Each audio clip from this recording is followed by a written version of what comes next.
mein Gott, sehen Sie sich nur dieses Ergebnis an. Hallo Freunde, heute werden wir über den ATR-Indikator sprechen. Ich werde Ihnen sagen, wie es nützlich sein kann im Handel und wir werden versuchen, unsere Einzahlung von mindestens 2 bis 3 mit ihm zu multiplizieren. Schauen Sie sich dieses Video bis zum Ende an. Ich erkläre Ihnen, wie Sie mit mehr Handeln und mit binären Optionen mit wenig Wissen verdienen können. Beginnen wir mit der ATR. Wie bei jedem anderen Indikator klicken wir ihn im Indikatorenmenü an. Es ist nicht nötig, seine Einstellungen zu ändern. Dieser Indikator zeigt die durchschnittliche Marktvolatilität an. Eine steigende ATR-Linie bedeutet, dass die Volatilität hoch ist. Und umgekehrt, eine fallende ATR bedeutet, dass die Volatilität niedrig ist. Was ist Volatilität und warum sie wichtig ist?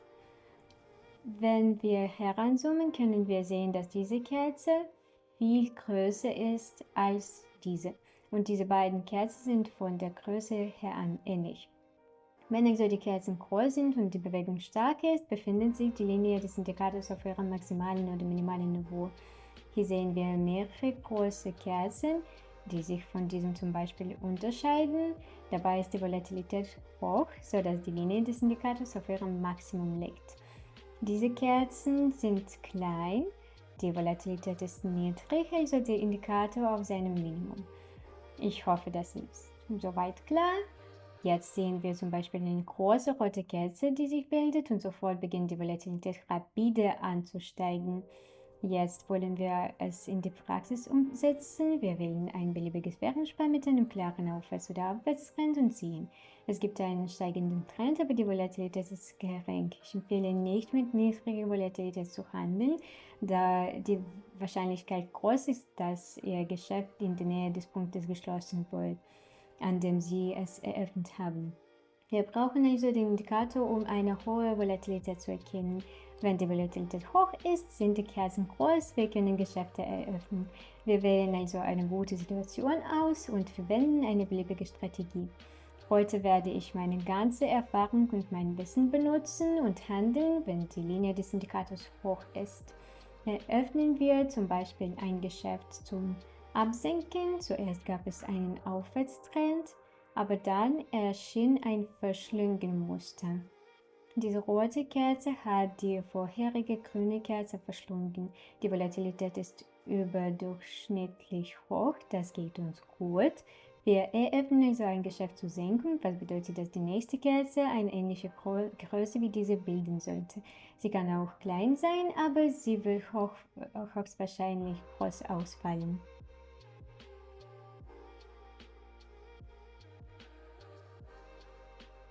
Sehen Sie ein hervorragendes Beispiel. Unser Geschäft wurde im Gewinn abgeschlossen, aber diese Kerze ist sehr klein. Und sehen Sie, wie tief der Indikator gefallen ist. Ich suche also nach der nächsten Situation mit hoher Volatilität.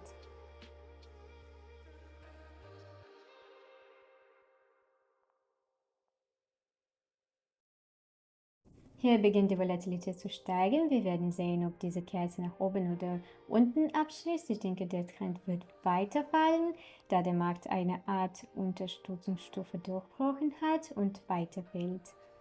Die Volatilität ist hoch, sodass wir ein Geschäft mit dem Trend zur Senkung eröffnen.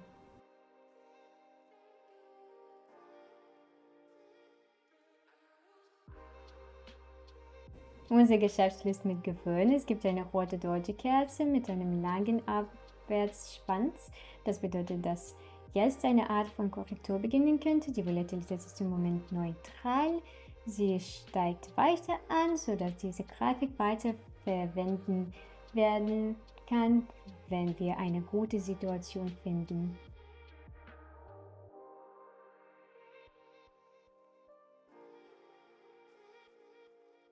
Wir eröffnen ein weiteres Geschäft für steigende Kurse. Die Volatilität ist während der gesamten Grafik ziemlich hoch. Es handelt sich um ein Hammermuster, eine Kerze mit einem kleinen Körper und einem langen Schwanz. Körper und Schwanz. die nächsten Kerzen sind nicht unter dieses Niveau gesunken, so dass es ziemlich logisch ist, ein Geschäft für steigende Kurse zu eröffnen.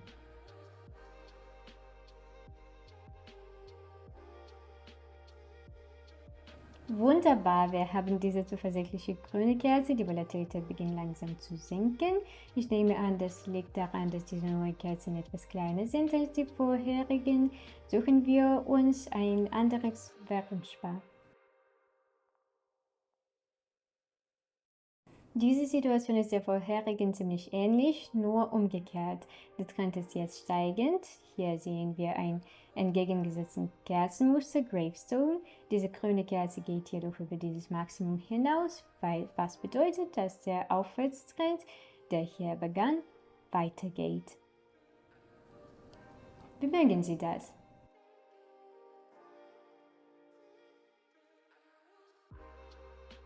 Wir hatten Pech mit dieser korrigierenden Kerze, der Trend steigt jedoch weiter an und die Volatilität bleibt ziemlich hoch. Ich habe ein weiteres Geschäft für steigende Kurse mit einem etwas größeren Wert eröffnet, weil ich Gewinne erzielen und zu einem anderen Währungspaar wechseln möchte.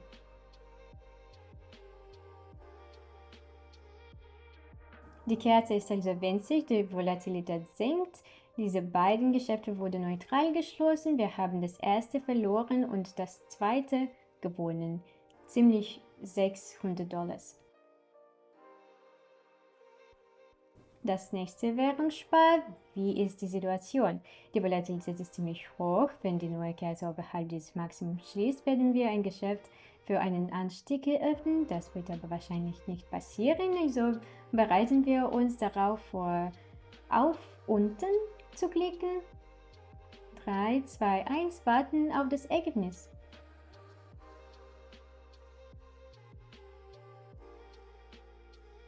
Ein sehr zuversichtliches Geschäft. Die Volatilität ist immer noch sehr hoch, die Kerzen sind riesig. Das ist das Einzige, was zählt. Ich warte auf den Abschluss dieser roten Kerze. Wenn sie unter diese grüne Kerze schließt, eröffnen wir ein Geschäft zum Fallen. Achten Sie auch auf den aufwärts gerichteten Schatten der grünen Kerze. So sieht also der Handel mit dem ATR-Indikator aus. Ich erinnere Sie daran, dass es sich nur um einen Volatilitätsindikator handelt. Er hat keine Signale. Sie verwenden Ihre eigene Strategie und helfen sich selbst mit diesem Indikator.